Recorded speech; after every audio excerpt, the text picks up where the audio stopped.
Next point is the height of an object is always consider positive. कि object जो है वो हमेशा आप इरेक्ट मतलब सीधा खड़ा करोगे, है ना, इसलिए उसकी, क्योंकि वो प्रिंसिपल एक्सिस के अपवर्ड डायरेक्शन में होगा, इसलिए हमेशा ऑब्जेक्ट की हाइट क्या होगी, पॉजिटिव कंसिडर करेंगे। तो the height of an object is always consider positive. ये भी इंपॉर्टेंट पॉइंट है, मतलब हाइट जो है ऑब्जेक्ट की वो हमेशा आपको पॉजिटिव लेनी है। If an image is form above the principal axis, अगर इमेज, क्योंकि क्योंकि ऑब्जेक्ट तो हमेशा अपवर्ड ही होगा, सीधा ही होगा, लेकिन इमेज जो है वो सीधी भी हो सकती है, मतलब इरेक्ट भी हो सकती है, इन्वर्टेड भी हो सकती है, उल्टी भी हो सकती है। तो कह रहा है कि इमेज अगर प्रिंसिपल एक्सिस के अबव, अबव केस ऊपर वाले केस में कब होगा, जब वो वर्चुअल इरेक्ट इमेज बनेगी ना, तभी वो इमेज जो है प्रिंसिपल एक्सिस के ऊपर रहेगी। तो अपन को हाइट जो है वो कैसा लेना है, पॉजिटिव कंसिडर करना है।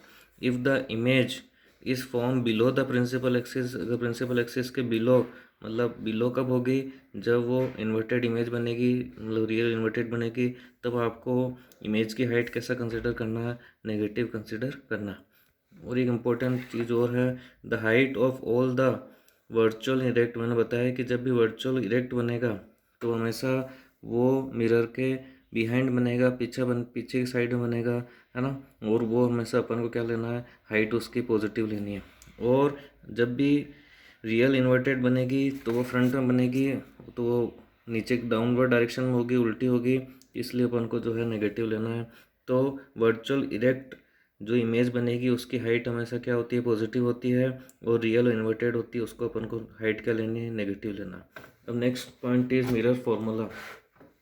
अब formula which give the relationship between image distance को मैंने बताया वी से रिप्रेजेंट करता है, ऑब्जेक्ट डिस्टेंस को यू से रिप्रेजेंट करता है, और फोकल लेंथ को स्मॉल एफ से रिप्रेजेंट करता है। तो वी यू एफ में क्या रिलेशनशिप है स्पेरिकल मिरर के वी यू एफ के अंदर, उस फॉर्मूले को मिरर फॉर्मूला बोलते हैं। तो देखो क्या रिलेशन है, 1/इमेज डिस्टेंस प्लस 1/ऑब्जेक्ट डिस्टेंस इक्वल टू 1/फोकल लेंथ। कि 1/इमेज डिस्टेंस को वी से रिप्रेजेंट करता है, तो 1/वी प्लस 1/यू किसके इक्वल होता है, 1/एफ के इक्वल होता है। ये फॉर्मूला क्या कहलाता है, मिरर फॉर्मूला कहलाता है।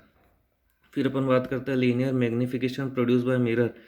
मैग्निफिकेशन जो है वो क्या है, वो देखो, लीनियर मैग्निफिकेशन क्या होता है, the ratio of height of the image to the height of the object. मतलब इमेज की हाइट अपन को न्यूमरेटर में लिखना है और ऑब्जेक्ट की हाइट डिनोमिनेटर में लिखना है, इनका जो रेशियो होगा उसी को अपन लीनियर मैग्निफिकेशन बोलते हैं। मतलब ऑब्जेक्ट के कंपैरिजन में इमेज की हाइट इक्वल होती है या स्मॉल होती है, लेस देन होती है, वो अपन मेज़र करते हैं, तो उस मैग्निफिकेशन को क्या बोलता है, लीनियर मैग्निफिकेशन बोलता है। अब देखो मैग्निफिकेशन का फॉर्मूला अपन देखें तो magnification equal to height of image upon height of object. अब इमेज की हाइट को, ऑब्जेक्ट की हाइट को h1 से रिप्रेजेंट करता है, तो h1 डिनोमिनेटर में आ जाएगा, और इमेज की हाइट को h2 से रिप्रेजेंट करता है, तो m का फॉर्मूला क्या हो गया, h2/h1। अब कुछ एक पॉइंट्स आपको ध्यान में रखने हैं, द हाइट h1 मतलब ऑब्जेक्ट की हाइट, है ना, of the object will always भी पॉजिटिव, क्योंकि मैंने बताया कि ऑब्जेक्ट हमेशा पॉजिटिव मतलब अपवर्ड डायरेक्शन में होता है, सीधा प्लेस करता है, इसलिए हमेशा उसकी क्या होगी, पॉजिटिव होगी। तो h1 तो हमेशा क्या लेना अपन को, पॉजिटिव लेना है ना। अब हाइट जो है इमेज की वो अपवर्ड भी हो सकती है इरेक्ट वाले केस में, और डाउनवर्ड भी हो सकती है इन्वर्टेड वाले केस में। तो हाइट h2 वो वर्चुअल इमेज, वर्चुअल जब भी बनेगी तो इरेक्ट बनेगी, है ना। तो वर्चुअल इमेज की जो हाइट होगी h2 वो क्या होगी, पॉजिटिव होगी। लेकिन रियल इमेज जो बनेगा वो हमेशा इन्वर्टेड बनेगा, तो उसकी हाइट अपन को कैसे लेनी है, मतलब कैसी होती है, नेगेटिव होती है, माइनस में लेनी है। देखो इधर जैसे अपन समझ सकते हैं h1 तो हमेशा पॉजिटिव होगा, लेकिन h2 जो है वो पॉजिटिव भी हो सकता है, नेगेटिव भी हो सकता है। वो पॉजिटिव किस केस में होगा, जब वर्चुअल इरेक्ट इमेज बनेगी, और नेगेटिव किस केस में होगा, जब रियल और इन्वर्टेड इमेज बनेगी। एक इम्पोर्टेंट पॉइंट और तुम्हें ध्यान में रखना है, if the magnification has plus sign, magnification में अगर प्लस का साइन है, मैग्निफिकेशन m, देखो क्योंकि m जो है h2 और h1 का फ्रैक्शन है ना, डिनोमिनेटर और न्यूमरेटर के अंदर है। तो देखो अब अपन बात करें तो इनका रेशियो है, करने का मतलब, तो अपन ने कहा कि s तो हमेशा डिनोमिनेटर वाला तो हमेशा पॉजिटिव ही होगा, डिनोमिनेटर वाला तो हमेशा पॉजिटिव ही होगा, देखो मैं इसको नीचे करके इधर ऊपर करके बताता हूँ,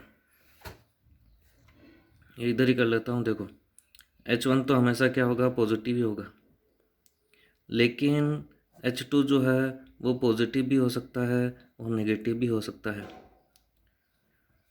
H2 पॉजिटिव कब होगा, ये अपन ने देखा था, वर्चुअल इरेक्ट इमेज बन रही है तो H2 को अपन पॉजिटिव लेंगे, और नेगेटिव कब लेंगे, जब रियल और इन्वर्टेड इमेज बनती है, उल्टी बनती है ना, तो अपन को नेगेटिव लेंगे। तो देखो अब अपन बात कर रहे हैं मैग्नीफिकेशन की, M की। तो if the magnification has a plus sign, है ना, वो मैग्नीफिकेशन प्लस कब आएगा, जब ये भी प्लस होगा, न्यूमरेटर भी प्लस होगा, डिनोमिनेटर प्लस होगा, है ना, तो आंसर प्लस में आएगा। तो ये कहने मतलब अपन को देखना है कि ये प्लस कब आया, जब क्या था, वर्चुअल इरेक्ट इमेज बन रही थी तब ये प्लस में आया। तो मैग्नीफिकेशन प्लस साइन कब आएगा, है ना, जब वो ऊपर वाला, क्योंकि डिपेंड करता है न्यूमरेटर, न्यूमरेटर मतलब इमेज की हाइट पे डिपेंड कर रहा है। एम का साइन जो है वो इमेज की हाइट पे डिपेंड कर रहा है, क्योंकि ऑब्जेक्ट की हाइट तो अपन हमेशा पॉजिटिव ही लेते हैं। अगर इमेज की हाइट पॉजिटिव होगी तो एम पॉजिटिव होगा, और इमेज की हाइट नेगेटिव होगी तो नेगेटिव होगा। अब इमेज की हाइट पॉजिटिव कब होगा, जब वर्चुअल इरेक्ट बन रहा है, तो एम की वैल्यू पॉजिटिव कब आएगी, जब वर्चुअल इरेक्ट बनेगी, और एम की वैल्यू नेगेटिव कब आएगी, जब रियल इन्वर्टेड इमेज बनेगी। तो यही चीज़ वो इधर कह रहा है, if the magnification has plus sign, magnification plus sign आ रहा है, इसका मतलब कैसी इमेज बन रही है, वर्चुअल इरेक्ट इमेज बनेगी। और मैग्नीफिकेशन में अगर माइनस साइन है, कैसा साइन है, माइनस साइन है, तो इमेज कैसी बनेगी, रियल और इन्वर्टेड बनेगी। ये इंपॉर्टेंट पॉइंट्स है, टर्म्स है जो आपको ध्यान में रखना है। फिर अपन बात करते हैं साइज की। तो m greater than equal to 1, m equal to 1 और m less than equal to 1। तो देखो ये जो है कि m की वैल्यू जो है 1 कब आएगी, जब देखो ऊपर अपन ले रहे हैं इमेज की हाइट, किसकी हाइट, इमेज की हाइट न्यूमरेटर में, और डिनोमिनेटर में अपन ले रहे हैं ऑब्जेक्ट की हाइट। तो देखो अगर इमेज की हाइट और ऑब्जेक्ट की हाइट इक्वल होगी तो ये कैंसिल आउट होकर आंसर क्या आएगा, 1 आएगा, है ना। और अगर इमेज की हाइट जो है क्योंकि ऑब्जेक्ट की हाइट तो वो सेम ही रहेगी, इमेज की हाइट अगर ऑब्जेक्ट की हाइट के इक्वल आ रही है तो आंसर क्या आएगा, 1 आएगा। इमेज की हाइट अगर ग्रेटर है ऑब्जेक्ट की हाइट से तो आंसर 1 से बड़ा आएगा। लेकिन इमेज की हाइट अगर ऑब्जेक्ट की हाइट से स्मॉल है, छोटी है, जैसे मैं एग्जांपल लेके समझा देता हूँ कि जैसे मान लो ऑब्जेक्ट की हाइट क्या है, 2 है, ऑब्जेक्ट की हाइट क्या है, 2 है। ये मैं आपको इधर समझा देता हूँ, नहीं डिनोमिनेटर में नीचे समझा देता हूँ। जैसे मैं ले रहा हूँ ये इमेज की हाइट अपॉन ऑब्जेक्ट की हाइट। अब देखो अगर मैं क्यों ऑब्जेक्ट में ले रहा हूँ 4 ले लेता हूँ, 4 सेंटीमीटर, 4 सेंटीमीटर, 4 सेंटीमीटर। अब देखो अगर इमेज की हाइट भी 4 सेंटीमीटर होगी तो आंसर क्या आएगा, 1 सेंटीमीटर आ जाएगा। 1 आ गया कि नहीं गया, 1 के इक्वल आ गया। और अगर मान लो ये 8 सेंटीमीटर है, डबल भी हो सकती है ना, तो आंसर क्या आ रहा है, 2 सेंटीमीटर आ रहा है। या फिर 7 होगी तो 1 पॉइंट समथिंग आएगा, है ना।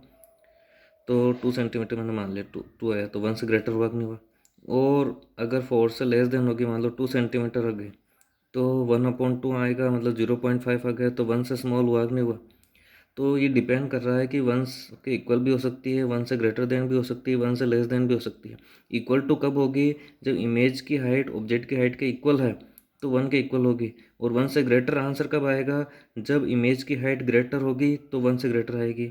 और लेस देन कब आएगी, जब ये हाइट जो है इमेज की वो क्या होगी, स्मॉल होगी, तो आंसर 1 से स्मॉल आएगा। वही चीज़ इधर वो समझाना चाह रहा है कि m की वैल्यू अगर 1 से बड़ी है तो इमेज जो होगी वो ऑब्जेक्ट से बड़ा है, इमेज की हाइट मतलब इमेज की हाइट जो है ऑब्जेक्ट की हाइट से बड़ा होगा।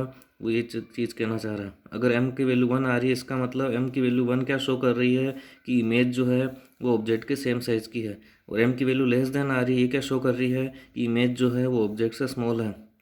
मतलब m की वैल्यू अपन को बहुत कुछ कहती है, m के साइन भी अपन को बहुत कुछ कहता है कि m का प्लस साइन है तो वर्चुअल डायरेक्ट बन रहा है, m का साइन अगर माइनस है तो रियल इन्वर्टेड बन रहा है। m की वैल्यू भी बहुत कुछ अपन को कह रही है ना, कि m की value greater than equal to greater than 1 होगी तो बिगर होगी, इक्वल टू 1 होगी सेम साइज की होगी, और लेस देन 1 होगी तो स्मॉलर होगी। फिर अपन बात करते हैं linear magnification produce by mirror is equal to the ratio of image distance to the. अब देखो लीनियर मैग्नीफिकेशन में अपन ने रिलेशन जो देखा था वो इमेज की हाइट और ऑब्जेक्ट की हाइट का रेशियो को मैग्नीफिकेशन कहते हैं। एक और रिलेशन जो है मैग्नीफिकेशन का वो ये है कि किसके इक्वल होता है, ratio of image distance to the object distance, कि इमेज डिस्टेंस जो है और ऑब्जेक्ट डिस्टेंस का मैग्नीफिकेशन से क्या रिलेशन है। तो ये रिलेशन है कि इमेज डिस्टेंस जो है ऊपर लिखते हैं और ऑब्जेक्ट डिस्टेंस जो है वो अपन डिनोमीटर में लिखते हैं। इमेज डिस्टेंस मैंने बताया कि वी से रिप्रेजेंट करता है और ऑब्जेक्ट डिस्टेंस को जो है यू से रिप्रेजेंट करता है, तो माइनस का साइन भी आएगा। तो मैग्नीफिकेशन इक्वल टू माइनस, है ना, image distance upon object distance. तो ये कह रहा है कि linear magnification produce by mirror is equal to the ratio of image distance to the object distance with a minus sign. तो फॉर्मूले से अपन देखें तो इमेज डिस्टेंस को v से रिप्रेजेंट करता है, तो v और ऑब्जेक्ट डिस्टेंस को u से। तो m का फॉर्मूला एक तो अपन ने देखा था h2/h1 और m का फॉर्मूला एक और हो गया -v/v। तो m इसके इक्वल भी है और m इसके इक्वल भी है, h2/h1 के इक्वल भी है और -v/u के इक्वल भी है। तो ये दोनों इक्वल होंगे कि नहीं होंगे, तो इन दोनों को मिलाए तो ये नया फॉर्मूला और बन गया कि h2/h1 मतलब इमेज की हाइट और ऑब्जेक्ट की हाइट किसके इक्वल है, माइनस नेगेटिव, है ना, इमेज की डिस्टेंस अपॉन ऑब्जेक्ट की डिस्टेंस के इक्वल है। ये नया फॉर्मूला हो गया। अब क्वेश्चन किस तरह से आता है